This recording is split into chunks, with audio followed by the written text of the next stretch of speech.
God's chosen place of worship. This message by Brother William Marion Branham was delivered on Saturday night, February 20, 1965, at Parkview Junior High School Arena in Jeffersonville, Indiana, USA.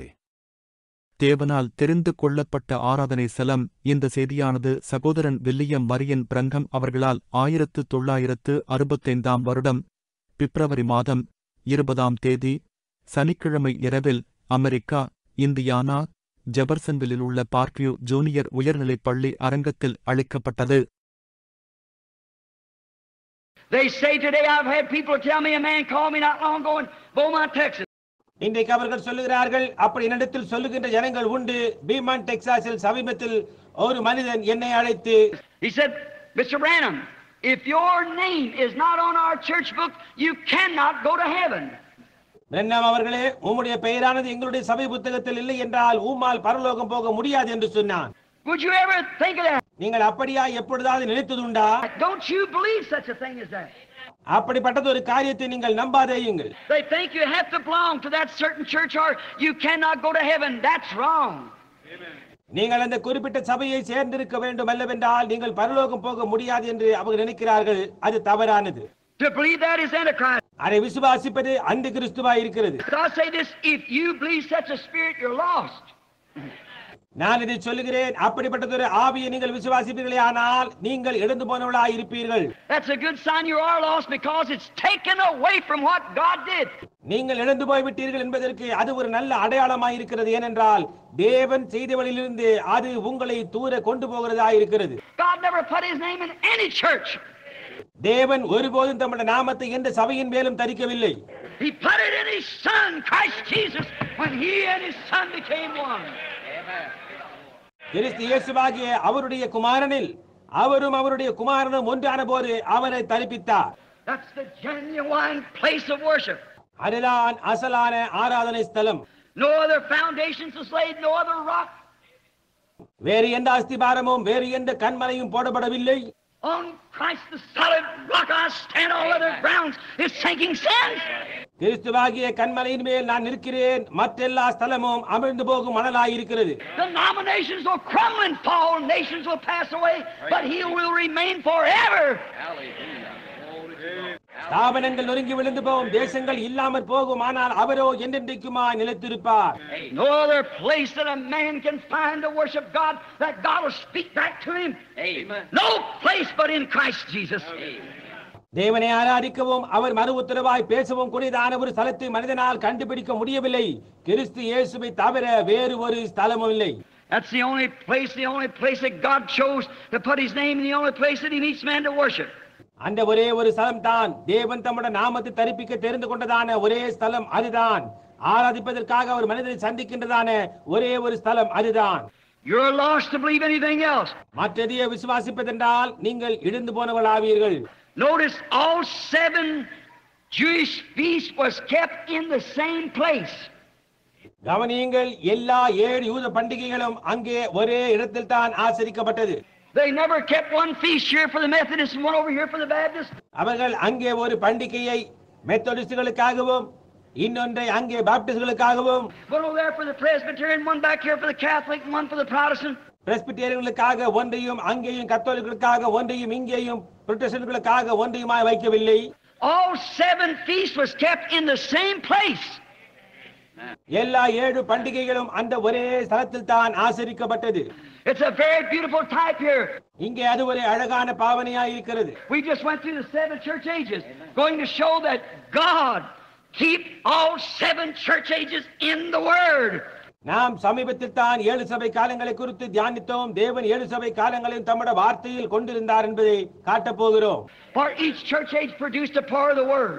ஏனென்றால் ஒவ்வொரு சபை காலமும் வார்த்தையின் ஒரு பகுதியை உண்டாக்கியது. And whenever they produced it and they saw the light, அப்படி அவர்கள் அதை உண்டாக்கிய போதெல்லாம் அவர்கள் வெளிச்சத்தை கண்டார்கள். just like the people who first discovered to baptize in Jesus' name. முதலாக இயேசுவின் நாமத்தினால் ஞானஸ்நானம் கொடுப்பதை கண்டுபிடித்த ஜனங்களை போன்று. What did they do? They made a denomination out of it and it died right there. அவர்கள் என்ன செய்தார்கள்?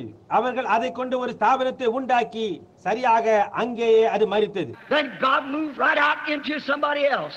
பின்னர் தேவன் அவர்களை விட்டு வேறு ஒருவருக்குள் கடந்து போனார். He will not stay in one of those creeds and dogmas. He has nothing to do with it. அவர் அந்த கொள்கைகள் கோட்பாடுகள் ஒன்றிலும் தரித்திருக்க மாட்டார். அவருக்கும் அதற்கும் எந்தவித சம்பந்தமும் இல்லை. There's nothing perverted about God. தேவனை குறித்து தாறுமாறாக்கப்பட்டது ஒன்றும் அங்கே இல்லை. God's word's holy, unadulterated. தேவனுடைய வார்த்தையானது பரிசுத்தமும் கலப்பில்லாததுமாய் இருக்கிறது. Christ is God's center spot of worship. He is God. கிறிஸ்துவானவர் தேவனுடைய ஆராதனையின் மையஸ்தலமாய் இருக்கிறார். அவர் தேவனாய் இருக்கிறார். All 7 feasts must be kept in this one place. எல்லா 7 பண்டிகைகளும் ஒரு ஸ்தலத்தில் தான் ஆசரிக்கப்பட வேண்டும். You couldn't keep the feast in any other place, but them 7 feasts of the year must be kept in one place. நீங்கள் பண்டிகையை வேறு எந்த ஸ்தலத்திலும் வைக்க முடியாது. வருஷத்தின் 7 பண்டிகைகளும் ஒரே ஸ்தலத்தில் ஆசரிக்கப்பட வேண்டும். Therefore, the 7 church ages had to come from the one single place. ஆகையினால் இந்த 7 சபை காலங்களும் அந்த ஒரே ஸ்தலத்திலிருந்து தான் வர வேண்டியதா இருக்கிறது. அது கர்த்தராகிய இயேசு கிறிஸ்து. That was Christ speaking in all 7 church ages. That's exactly right. அது என்னவென்றால் 7 சபை காலங்களிலும் கிறிஸ்துவானவர் பேசிக் கொண்டிருக்கிறதேயாம். அது முற்றிலும் சரியே. Type of the 7 church ages. 7 சபை காலங்களின் மாதிரி. But they made denominations out of it. ஆனால் அவர்கள் அதிலிருந்து ஸ்தாபனங்களை உண்டாக்கி கொண்டார்கள். Now let's look at another type while we're along here. That's a type of the Passover, foreshadowed Jesus. இப்பொழுது நாம் யாவருமா இங்கு இருக்கும் போதே இன்னொரு பாவனையை நோக்குவோம். இயேசுவின் முன்னிழலான பஸ்காவே அந்த பாவனை ஆகும். We notice here the sacrifice of blood by death. இரத்தத்தினாலான பலியானது மரணத்தின் மூலமாக வருகின்றது நாம் இங்கே கவனிக்கிறோம். The sacrifice of blood was the place that foreshadowed Christ. இரத்தத்தினாலான பலிதான் அந்த ஸ்தலமாய் இருக்கிறது. அது கிறிஸ்துவின் முன்னிழலாய் இருக்கிறது. Can a denomination bleed? ஒரு ஸ்தாபனத்தினால் ரத்தம் சிந்த முடியுமா? Could you think of a church bleeding? A denominational bleeding? Certainly not. சபை ரத்தம் சிந்துகின்றதை, ஸ்தாபனத்தினாலான ரத்தம் சிந்துதலை உங்களால் யோசிக்க முடியுமா? நிச்சயமாய் முடியாது. It's taken blood to bleed from a life. ஒரு ஜீவனில் இருந்து தான் ரத்தம் சிந்த முடியும். And the life, here Jesus comes in view by the Lamb. இங்கே இயேசுவானவர் ஆட்டுக்குட்டியின் மூலமாக காட்சிக்கு வருகிறார். The Lamb was a type of Christ and foreshadowed Christ. ஆட்டுக்குட்டியானது கிறிஸ்துவுக்கு பாவனையாகவும் கிறிஸ்துவுக்கு முன்னிழலாயும் இருக்கிறது. கிறிஸ்துவுக்கு முன்னிழலாய் இருக்கிறது. Because he was the Lamb of God that John introduced that takes away the sin of the world. ஏனென்றால் உலகத்தின் பாவத்தை சுமந்து தீர்க்கின்றதான தேவ ஆட்டுக்குட்டி என்று யோவான் அறிமுகம் செய்தானே, அந்த தேவ ஆட்டுக்குட்டி அவரே. We find Jesus coming into view here in Exodus the 12th chapter. யாத்திராகமம் 12ஆம் அதிகாரத்தில் இயேசுவானவர் காட்சிக்கு வருகின்றதை நாம் இங்கே காண்கிறோம். Notice it was the only place death could not strike. கவனியுங்கள், அந்த ஒரு இடத்தில் மட்டும்தான் மரணம் தாக்க முடியாது. When death was about to strike the land, there had to be a certain place. மரணமானது ஒரு தேசத்தை தாக்கும் தருவாயில் அங்கே ஒரு குறிப்பிட்ட ஸ்தலம் உண்டாயிருக்க வேண்டும். All from under this died. இதன் கீழ் இராத யாவரும் மரித்தார்கள். Only one place. ஒரே ஒரு ஸ்தலம். That didn't mean it was one house, but there was one place. That's where the lamb was killed. அது ஒரு வீடு என்பதாய் அர்த்தமல்ல, ஆனால் அங்கே ஒரு ஸ்தலம் இருந்தது. அந்த ஸ்தலத்தில் தான் ஆட்டுக்குட்டியானது கொல்லப்பட்டது. Where the lamb's blood was, the death angel could not strike, because it was the one place God had put his name. எங்கே ஆட்டுக்குட்டியின் ரத்தம் இருந்ததோ அங்கே மரண தூதனால் தாக்க முடியவில்லை. ஏனென்றால் அந்த ஒரு ஸ்தலத்தில் தான் தேவன் தம்முடைய நாமத்தை தெரிவித்தார். And that lamb was named back there in the beginning of the lamb. அந்த ஆட்டுக்குட்டியானது ஆதியிலே ஆட்டுக்குட்டி என்று பெயரிடப்பட்டது. Notice, it was the one place he could not strike. கவனியுங்கள், அந்த ஒரு ஸ்தலத்தில் மட்டும்தான் அவனால் தாக்க முடியவில்லை. And now the same is today. இப்பொழுது இன்றைக்கு காரியம் அப்படியாய் தான் இருக்கின்றது. There's only one place that spiritual death cannot strike. That's the word. ஆவிக்குரிய மரணம் தாக்கக்கூடாத ஸ்தலம் ஒன்றே ஒன்றுதான் உண்டு. அது வார்த்தை தான். Death can't strike the word because it's a living word of God. மரணத்தினால் வார்த்தையை தாக்க முடியாது. ஏனென்றால் அது தேவனுடைய ஜீவிக்கின்ற வார்த்தையாய் இருக்கிறது. But when you put creeds with it, the word moves out to itself. ஆனால் நீங்கள் கோட்பாட்டை அதனோடு சேர்க்கும் போது வார்த்தையாக அசைந்து தன்னிடமாய் வெளியே போகின்றது. It'll separate like water from oil. You cannot mix it together. எண்ணெயிலிருந்து தண்ணீரை பிரிக்கின்றது போன்று அது பிரிந்து போம். உங்களால் அதை ஒன்றாய் கலக்க முடியாது. Therefore, you see, when the creed comes into a denomination, they all go after the creed. ஆதலால் நீங்கள் பாருங்கள், கோட்பாடானது ஒரு ஸ்தாபனத்துக்குள் வரும்போது அவர்கள் யாவரும் அந்த கோட்பாட்டின் பின்னே செல்லுவார்கள். And the word dies out and goes on with somebody else and increases it more. அங்கே வார்த்தையானது மரித்து போய் வேறு யாருடனோ போய் அதனை அதிகமாய் பெருக்குகிறது. It picks up a momentum as they go from justification, sanctification, baptism of the Holy Ghost, and on out into the grain. நீதிமானாகுதல், பரிசுத்தமாகுதல், பரிசுத்தாவின் அபிஷேகம் இவைகளிலிருந்து கோதுமை மணிக்குள் போகும்போது ஒரு அசைவை அது எடுத்துக்கொள்கின்றது. Do you see the path God has trod? தேவன் சென்ற பாதையை உங்களால் காண முடிகின்றதா? Bringing His name all the time right down the same way because He is the Word. அதே விதமாக தமது நாமத்தை எல்லா நேரங்களிலும் கொண்டு வந்ததை காண முடிகின்றதா? ஏனென்றால் அவர் வார்த்தையாய் இருக்கிறார். Notice, it can't die.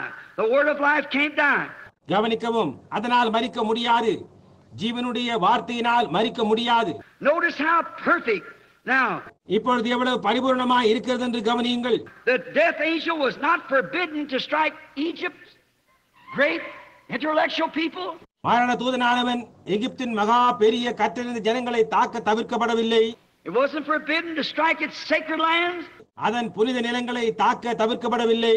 its great buildings, its pharaohs, or the priest of the land. அதனுடைய பெரிய கட்டிடங்கள், அதனுடைய பார்வோன்கள் அல்லது அந்த தேசத்தின் ஆசாரியர்கள் முதலானவர்களை The angel was not forbidden to strike. தாக்காதபடி அந்த தூதன் தவிர்க்கப்படவில்லை. He could strike any building, any place, anybody. எந்த கட்டிடத்தையும், எந்த தலத்தையும், எந்த நபரையும் அதனால் தாக்க முடியும். But it could not strike where the lamb was. ஆனால் ஆட்டுக்குட்டி எங்கே இருக்கின்றதோ அங்கே அதனால் தாக்க முடியாது. Death cannot strike where this provided place of God is, and that is in the lamb. தேவனால் அருளப்பட்ட ஸ்தலம் எங்கே இருக்கின்றதோ அங்கே மரணத்தினால் தாக்க முடியவில்லை. அந்த ஸ்தலம் ஆட்டுக்குட்டியே. Notice, not even was he forbidden to strike Israel or its Hebrew priest and or any of their denominations. கவனிக்கவும், அது இஸ்ரவேலையோ அல்லது எபிரேய ஆசாரியர்களையோ அதனுடைய எந்த ஸ்தாபனத்தையோ தாக்க தவிர்க்கப்படவில்லை. All must be in God's chosen provided place or death struck. தேவனால் தெரிந்து கொள்ளப்பட்ட அருளப்பட்ட ஸ்தலத்திற்குள் எல்லாரும் இருக்க வேண்டும், இல்லையேல் மரணம் தாக்கும். Church, wherever you are, what you belong to makes me no difference. சபையே, நீ என்னவா இருந்தாலும் சரி, நீ எதை சார்ந்திருந்தாலும் சரி, எனக்கு எவ்வித வித்தியாசமும் இல்லை. But there's one thing you must know. You've got to be in Christ or you're dead. ஆனால் நீங்கள் ஒரு காரியத்தை அறிந்திருக்க வேண்டும். நீங்கள் கிறிஸ்துவுக்குள்ளாக இருக்க வேண்டும், இல்லையேல் நீங்கள் மரித்து போவீர்கள். You can't live outside of Him. அவருக்கு புறம்பாக உங்களால் ஜீவனோடு இருக்க முடியாது. Your church might be all right as a building. Your fellowship might be all right as man. ஒரு கட்டிடம் என்ற முறையில் ஒரு கால் உங்கள் சபையானது சரியாயிருக்கலாம். ஒரு மனிதன் என்ற முறையில் உங்கள் ஐக்கியமானது சரியாயிருக்கலாம். But when you deny the body, the blood, the word of Jesus Christ, you're dead the minute you do it. ஆனால் நீங்கள் சரீரத்தை, இரத்தத்தை, இயேசு கிறிஸ்துவினுடைய வார்த்தையை மறுதலிக்கும் போது நீங்கள் அதை செய்கின்ற அந்த நிமிஷத்திலேயே மரித்து போனீர்கள். It's God's chosen place of worship. அது தேவனால் தெரிந்து கொள்ளப்பட்ட ஆராதனை ஸ்தலமாக இருக்கின்றது. That's where His name is exactly. அவருடைய நாமம் சரியாக அங்கேதான் இருக்கின்றது. That's where He chose to put His name. அவருடைய நாமத்தை தரிப்பிக்கும்படியாய் அந்த ஸ்தலத்தை தான் அவர் தெரிந்து கொண்டார். Not in the church, but in the Son, Jesus Christ. ஒரு சபைக்குள் அல்ல, ஆனால் அவருடைய குமாரனாகிய இயேசு கிறிஸ்துவுக்குள் தரிப்பித்தார். Notice, safety line only in the place of His choosing, in His Lamb and in the name of the Lamb. கவனியுங்கள், பாதுகாப்பு எங்கு இருக்கிறது என்றால் அவரால் தெரிந்து கொள்ளப்பட்ட ஸ்தலத்தில் தான், அவருடைய ஆட்டுக்குட்டிக்குள், ஆட்டுக்குட்டியின் நாமத்துக்குள் மட்டும்தான் இருக்கிறது. Notice, it was a male lamb, a he, not a her. கவனியுங்கள், அது ஒரு ஆண் ஆட்டுக்குட்டி, அவன் ஒரு அவள் அல்ல. Not a church, she, but his name, not her name. அவளாகிய ஒரு சபை அல்ல, ஆனால் அவருடைய நாமம், அவளுடைய நாமம் அல்ல. Where he was going to meet the people was not in her name, but in his name, him, the Lamb. அவர் எங்கே ஜனங்களை சந்திக்க போகிறார் என்பது அவளுடைய நாமத்தில் அல்ல, ஆனால் அவருடைய நாமத்தில், ஆட்டுக்குட்டியான அவருடைய நாமத்தில். Now we say the church, the great mighty church, she did this and she did that. இப்பொழுது நாம் சொல்லலாம் சபை மகா பெரிய வல்லமை உள்ள சபை அவள் இதை செய்தாள் அவள் அதை செய்தாள் என்று. She's waved the storms. We picked up in population. We're great in numbers. We're a mighty church. She's a great thing. அவள் புயலை எடை போட்டாள். நாம் ஜனக்கூட்டத்தில் மிஞ்சிவிட்டோம். எண்ணிக்கையில் நாம் பெரிதாயுள்ளோம். நாம் ஒரு வல்லமையான சபை. அவள் ஒரு பெரிய காரியம். But God never said anything about it. He said him.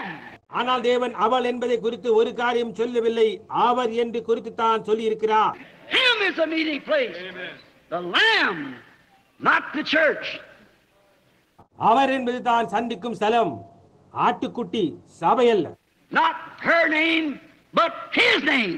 அவளுடைய நாமம் அல்ல, ஆனால் அவருடைய நாமத்தை தான். He didn't put her name anywhere. He put his name in him. அவருடைய நாமத்தை அவர் எங்கேயும் தரிப்பிக்கவில்லை. அவருடைய நாமத்தை தான் அவர் தரிப்பித்தார் அவருக்குள்.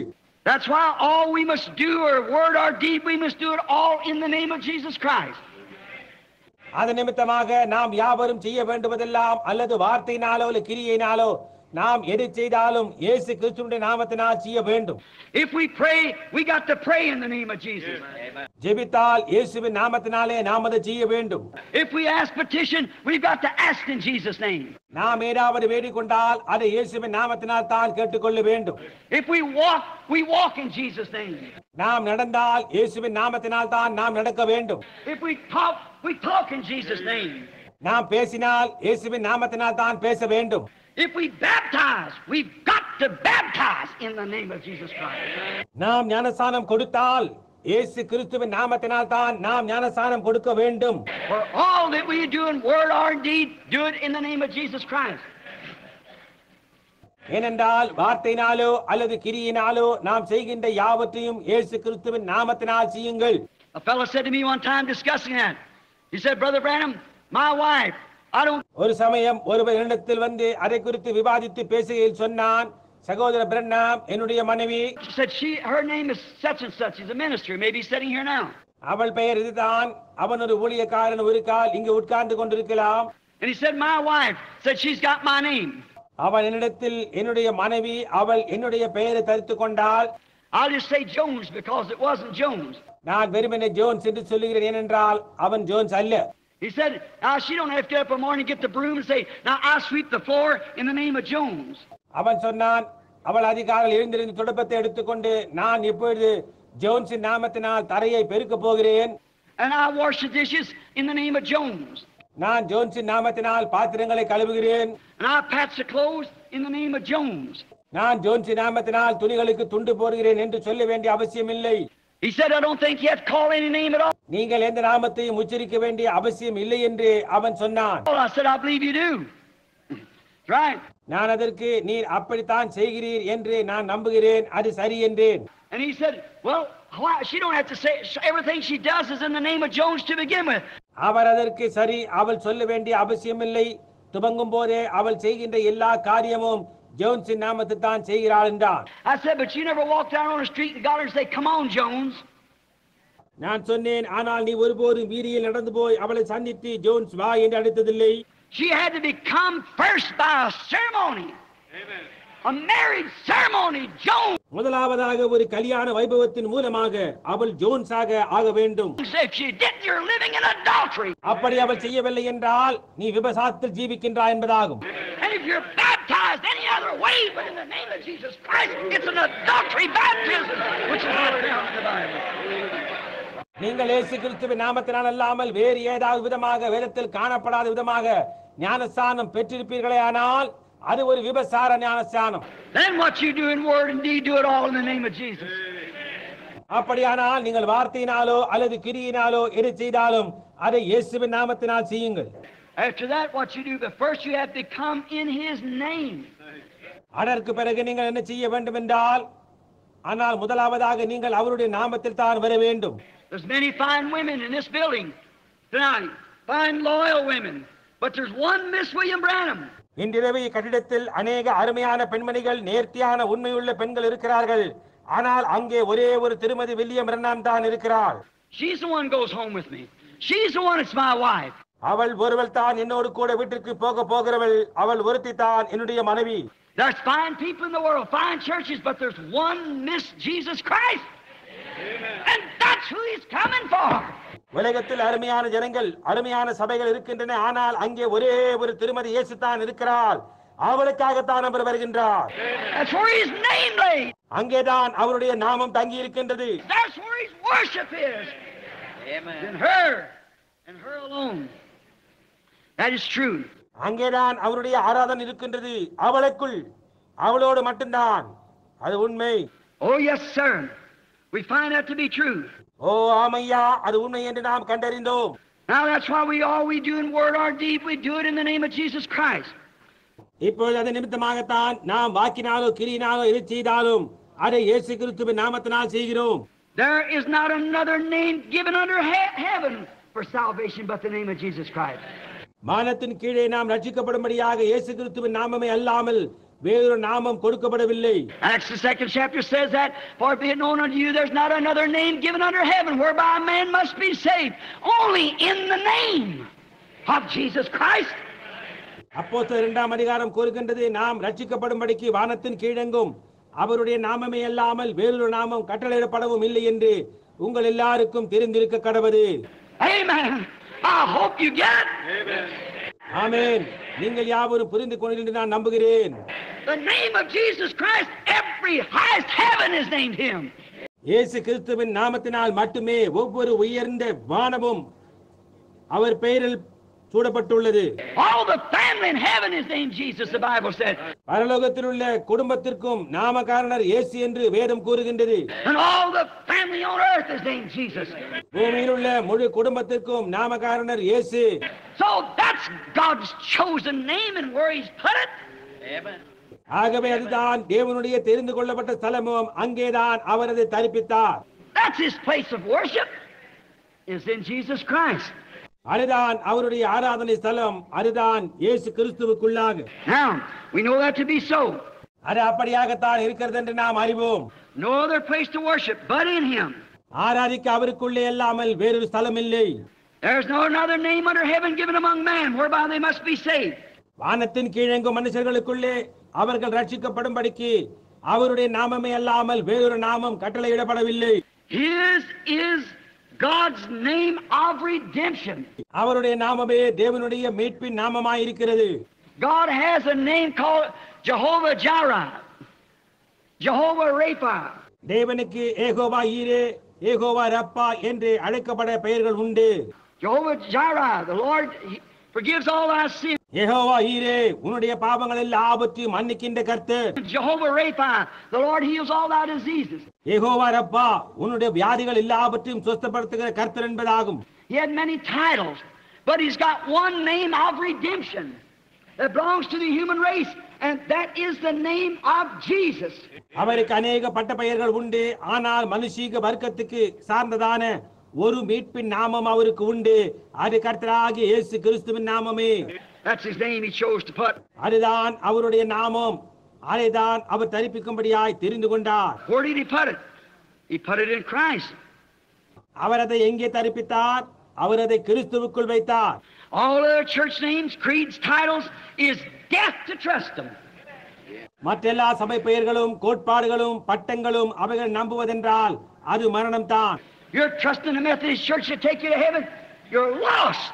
உங்களை பரலோகம் கொண்டு செல்ல நீங்கள் மெத்தடிஸ்ட் சபையை நம்பிக்கொண்டிருப்பீர்களானால் இழந்து போவீர்கள். If you're trusting the Pentecostals, the Pentecostal church to take you to heaven, you're lost. Pentecost சபையை நம்புவீர்களேயானால் உங்களை பரலோகம் கொண்டு செல்ல நீங்கள் பெந்தேகோஸ்து சபையை நம்புவீர்களேயானால் இழந்து போவீர்கள். In the Baptist, Lutheran, Presbyterian, Catholic, any other church, அல்லது பாப்டிஸ்ட், லூத்தரன், பிரெஸ்பிட்டேரியன், கத்தோலிக் அல்லது எந்த சபையும் நம்புவீர்களேயானால் you're trusting their name or their title or their creed, you are lost. அவர்களுடைய பெயரிலோ அல்லது அவருடைய பட்ட பெயரையோ அல்லது அவருடைய கோட்பாடுகளை நம்புவீர்களேயானால் நீங்கள் இழந்து போவீர்கள். Because you can't even worship until first you come into the place of worship. Amen. ஏனென்றால் அந்த ஆராதனத்திற்குள்ளாக முதலாவதாக நீங்கள் வராமல் உங்களால் ஆராதிக்க முடியாது. ஆமென். That's the only place God meets a worshiper. Is a place he chose to put his name. அவருடைய நாமத்தை தரிப்பிக்கும்படியாய் அவர் தெரிந்து கொண்டது அந்த ஸ்தலம். அந்த ஒரே ஸ்தலத்தில் தான் அவரை தொழுது கொள்கிறவர்களை அவர் சந்திக்கிறார். All others, you trust in them, you'll die. மற்றெல்லாவற்றிலும் நீங்கள் நம்பிக்கை வைப்பீர்களானால் நீங்கள் மரித்து போவீர்கள். He also, another shadow of Jesus here, I've got marked down the scripture. இயேசு கிறிஸ்துவினுடைய இன்னொரு நிழல் இங்கே இருக்கிறது. அதற்கான வேத வாக்கியங்களை நான் குறித்து வைத்திருக்கிறேன். Also he foreshadowed here, he must be without a blemish. அவர் இங்கே முன்னிழலாய் இருக்கிறாய். அவர் பழுதற்றவராய் இருக்க வேண்டும். The place he puts his name, this lamb must be without a blemish. அவர் தம்முடைய பெயரை சூட்டுகின்ற ஸ்தலம் அந்த ஆட்டுக்குட்டியானது பழுதற்றதாக இருக்க வேண்டும். Now, what denomination system can you pin this to? இப்பொழுது எந்த ஸ்தாபனத்திற்கு அல்லது எந்த ஒழுங்குமுறைக்கு இதை பொருத்தமாக குறிப்பிட முடியும்? What church? எந்த சபையை நீங்கள் குறிப்பிட முடியும்? Catholic, Protestant, Jewish, whatever it is, what system, denomination can you pin that to without a blemish on it? கத்தோலிக்கா, புராட்டஸ்டன்டா, யூத மார்க்கமா, அது என்னவா இருந்தாலும் சரி, எந்த அமைப்பு ஸ்தாபனம் எதன் மேல் ஒரு பழுதும் இல்லை என்று உங்களால் குறிப்பிட முடியும்? It's all rejected and refused. அவைகளெல்லாம் தள்ளப்பட்டதும் ஏற்றுக்கொள்ள மறுத்ததுமாய் இருக்கிறது. But there is a place. Hallelujah. ஆனால் ஒரு ஸ்தலம் இருக்கிறது. அல்லேலூயா. That place is in Jesus Christ. அந்த ஸ்தலமானது இயேசு கிறிஸ்துவுக்குள்ள இருக்கின்றது. There's not a blemish on him. அவர் மீதில் ஒரு பழுதும் கிடையாது. There was no fault in him. அவருக்குள் ஒரு தவறும் கிடையாது. You cannot pin this. இதை அவர் மீதில் சுமத்த முடியாது. All these people try to do so, say their church is without fault and all this. இப்படியெல்லாம் செய்ய முயற்சிக்கின்ற எல்லா ஜனங்களும் அவர்களுடைய சபையானது பழுதற்றதாக இருக்கிறது, இன்னும் மற்றெல்லாமும் உண்டு என்று கூறுகிறார்கள். It's filthy word breakers, lovers, half dead Laodicean creed, but it is not the truth. அது அசுத்தமான வார்த்தையை மீறுகிறவர்களும் உலக நேசமுள்ளவர்களும் பாதி மரித்தவர்களும் லவோதிக்கேயரும் அசுசியான கோட்பாடுமாய் இருக்கிறது, ஆனால் அது சத்தியம் அல்ல. But even Pilate himself, his enemy, said, I can find no fault in him. His own enemy testified there was no fault in him. ஆனால் அவருடைய எதிராளியான பிலாத்தும் கூட அவரிடத்தில் நான் ஒரு குற்றத்தையும் காணவில்லை என்று தான் சொன்னான். அவருடைய சொந்த எதிரியும் கூட அவரிடத்தில் ஒரு குற்றத்தையும் நான் காணவில்லை என்று சொன்னான். You can't pin any sin on him. அவர் மீது நீங்கள் எந்த ஒரு பாவத்தையும் சுமத்த முடியாது. He said to the priest of his days, which one of you can accuse me of sin? அவருடைய நாட்களில் இருந்த ஆசாரியரிடத்தில் அவர், என்னிடத்தில் பாவம் உண்டென்று உங்களில் யார் என்னை குற்றப்படுத்தக்கூடும்? Who can show me that I'm a sinner? நான் ஒரு பாவி என்று உங்களில் யாரால் என்னை சுட்டி காட்ட முடியும் என்று சொன்னார். Tell me one church that can say they never did do anything wrong. நாங்கள் ஒரு குற்றத்தையும் செய்யவில்லை என்று சொல்லக்கூடிய ஒரு சபையை எனக்கு சுட்டி காட்டுங்கள். Frankly, there's not a one of them hardly but what's murdered and done everything there is on the calendar to do. வெளிப்படையாக சொன்னால் கொலை செய்யப்பட்டதையும் செய்யக்கூடாத காரியங்களை செய்ததாக அட்டவணையில் எழுதப்பட்டிருக்கின்ற எல்லா காரியங்களையும் செய்ததை தவிர வேறு ஒன்றையும் அவர்களுக்குள் நீங்கள் சுட்டி காட்ட முடியாது. Then still call himself, so it's not God's meeting place of worship in any creed or denomination. அப்படி இருந்தும் அவர்களை சபைகள் என்று அடித்துக் கொள்கிறார்கள். எந்த கோட்பாட்டிலும் அல்லது ஸ்தாபனத்திலும் தேவன் சந்திக்கின்றதான ஆராதனை ஸ்தலமாய் இருக்கவே முடியாது. Now friends, I don't want to hurt feelings, but I'm responsible for a message. இப்பொழுது நண்பர்களே, உங்களுடைய உணர்வுகளை நான் புண்படுத்த விரும்பவில்லை, ஆனால் நான் ஒரு செய்திக்கு உத்தரவாதம் உள்ளவனாக இருக்கிறேன். And that message has come out of this mess. அந்த செய்தி என்னவென்றால், இந்த குழப்பத்தின் மத்தியிலிருந்து வெளியே வாருங்கள் என்பதே. And if I ask you to come out, where am I going to take you to? அப்படி நான் உங்களை வெளியே வாருங்கள் என்று கேட்டுக்கொண்டால் நான் உங்களை எங்கே கொண்டு போகிறேன்? Would I take you to the Branham Tabernacle? It's as much fault as any of the rest of them. நான் உங்களை பிரண்ணாம் ஜெபக்கூடாரத்துக்கு கொண்டு போவேனானால் மற்றவளை போன்றே அதுவும் அவ்வளவு குறைவுகளை உடையதாக இருக்கிறது. But there's one place I can take you to where you're safe and protected from death. That's in Jesus Christ. It's God's place of worship. ஆனால் நான் உங்களை கொண்டு போகத்தக்கதான இடம் ஒன்றுதான் இருக்கிறது. அங்கே நீங்கள் பத்திரமாகவும் மரணத்தினின்று பாதுகாக்கப்பட்டதாயும் இருப்பீர்கள். அதுதான் இயேசு கிறிஸ்துவுக்குள் உள்ள தேவனுடைய ஆராதனை ஸ்தலம். That's the place I'm introducing to you tonight. where God put his name. தேவன் தம்முடைய நாமத்தை தரிப்பித்ததான அந்த இடத்தை தான் நான் இன்றிரவு உங்களுக்கு அறிமுகப்படுத்துகிறேன். Where he promised he'd meet every person that come in there, he'd worship with him and feast with him. That's in Christ.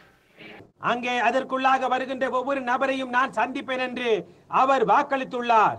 அவனோடு ஆராதித்து அவனோடு புசிப்பேன் என்றார்.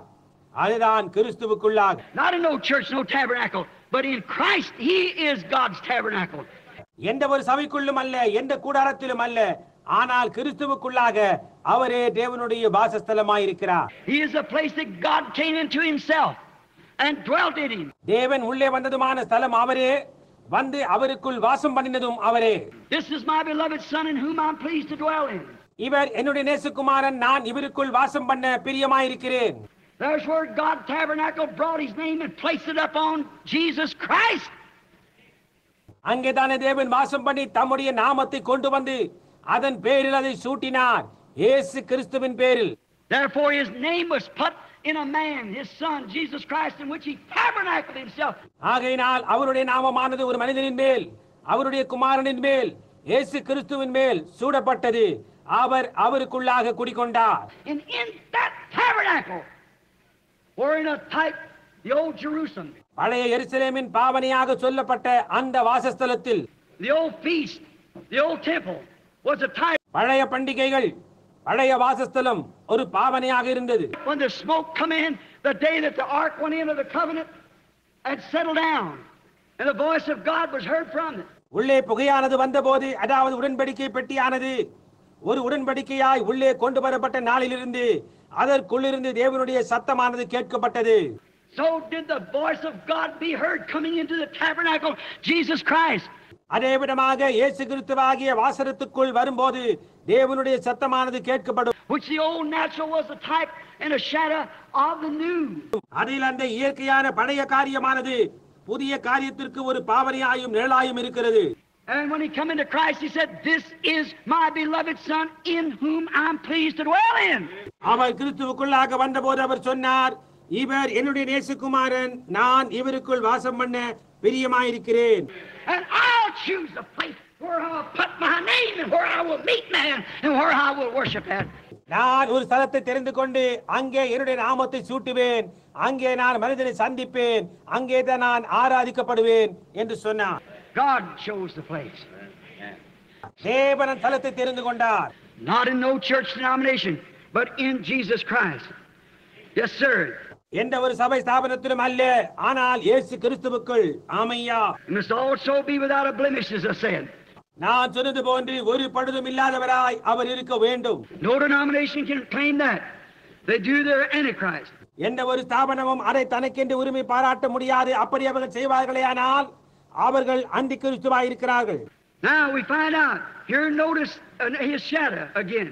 இப்பொழுது இங்கே நாம் கண்டறிவது மறுபடியுமாக அவருடைய நிழலை கவனிக்கவும். The lamb is to be kept up. ஆட்டுக்குட்டியானது வைக்கப்பட வேண்டி இருந்தது. Now this is down in Exodus 12 if you're marking it down. Exodus 12:3-6. இதை நீங்கள் குறித்துக் கொள்ள வேண்டுமானால் இது யாத்திரையாகவும் 12ஆம் அதிகாரம் 3:6 உள்ளது. The lamb must be kept up 4 days to be tried to see if it's worthy to go to the sacrifice yet. ஆட்டுக்குட்டியானது 4 நாட்களுக்கு வீட்டில் வைக்கப்பட்டு அதை பலியிடுவதற்கு முன்பாக அது தகுதி உள்ளதா என்று இந்த 4 நாட்களில் பரிசோதித்து பார்க்க வேண்டியதா இருந்தது. Must be examined over and over for 4 days to see if there's a blemish on it. அது தெரிந்து கொள்ளப்பட்டு அதில் பழுது ஏதாவது இருக்கின்றதா என்று 4 நாட்களுக்கு வைத்து see if there's any sickness in it. See if there's anything wrong with the lamb. அதில் ஏதாவது சுகவீனம் உள்ளதா, அந்த ஆட்டுக்குட்டியில் ஏதாவது குறையாக உள்ளதா என்று பரிசோதிக்க வேண்டியதா இருந்தது. It must be kept up 4 days. அது 4 நாட்களுக்கு வைக்கப்பட வேண்டியதா இருந்தது. I know somebody might thought that's a little bit killed on the 14th. இப்பொழுது கவனியுங்கள், யாராவது அது என்ன ஏதோ சிறியது தானே என்று ஒரு கால் நினைத்து 14ஆம் தேதியில் கொண்டிருப்பார்கள். But you remember they took the lamb on the 10th day of the month and killed it on the 14th day of the month. See? ஆனால் உங்களுக்கு நினைவிருக்கட்டும், அவர்கள் அந்த ஆட்டுக்குட்டியை அந்த மாத 10ஆம் தேதியில் தேர்ந்தெடுத்து அந்த மாத 14ஆம் தேதியிலே அதை கொன்றார்கள். புரிகின்றதா? Which is kept up for 4 days. அது 4 நாட்களுக்கு வைக்கப்பட வேண்டும். Now, Jesus, God's name lamb, went into Jerusalem and never came out again until after his death, burial, and resurrection. இப்பொழுது தேவநாம ஆட்டுக்குட்டியான இயேசுவானவர் எருசலேமுக்குள்ளாக போய் அவருடைய மரணம் அடக்கம் உயிர்த்தெழுதல் ஆகமட்டாக வெளியே வரவே இல்லை. He was kept up under critics for 4 days and 4 nights. அவர் குறை கூறுகிறவருக்கு கீழாக 4 பகலும் 4 இரவுமாக வைக்கப்பட்டார். How perfect that lamb was typed. அந்த ஆட்டுக்குட்டியானது எவ்வளவு பரிபூர்ணமான பாவனையாயிருக்கிறது. Kept up for 4 days. 4 நாட்களுக்கு வைக்கப்பட்டது. That's when Pilate said, I can find no fault in him. அதே பொழுதென்றால் அவரிடத்தில் நான் ஒரு குற்றத்தையும் காணவில்லை என்று பிலாத்து சொன்னதிலிருந்து Another shadow